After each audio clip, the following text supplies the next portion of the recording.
मध्ये आता त्या दिवशी आढळराव पाटलांचा दौरा होता. पांढरी मारुतीच्या फुले व्यासपीठावर मी सांगितलं तर विकासाला साथ द्यायची, आपल्या सुखदुःखामध्ये सहभागी होणाऱ्या माणसाला साथ द्यायची.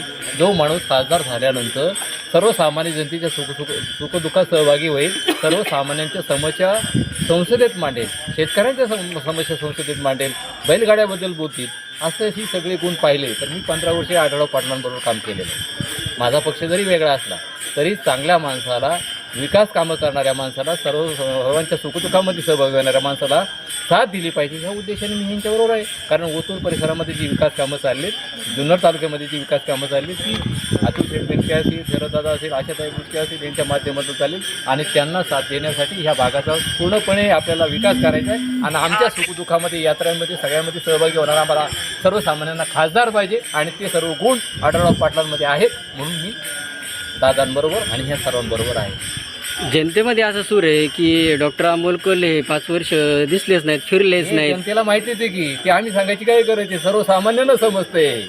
जनतेचा जो सूर आहे ना तो तुमच्यापर्यंत आला आहे ना, मग तेच सांगतोय मी. कसं आमच्या सर्वसामान्य जनतेच्या सुखदुःखामध्ये, आमच्या यात्रा असतील, उत्सव असतील, त्यामध्ये कोणाचं एखाद्याचं कार्यक्रम असेल त्याच्यामध्ये सहभागी होणारा आम्हाला खासदार पाहिजे.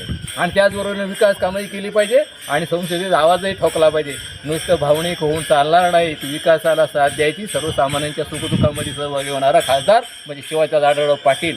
या अनुभव आम्ही 15 वर्ष त्यांच्याबरोबर घेतलेला आहे. आणि म्हणून माझी सर्वसामान्य जनतेला विनंती आहे, कुठल्याही भावनिक याच्यात न बोलता आपल्याला आता गेली 5 वर्ष जी गेलेत ती अजून 5 वर्षे घालवायची नसतील तर आढळराव पाटलांनाच मतदान करून 1 नंबरचं बटन दाबा ही विनंती. धन्यवाद.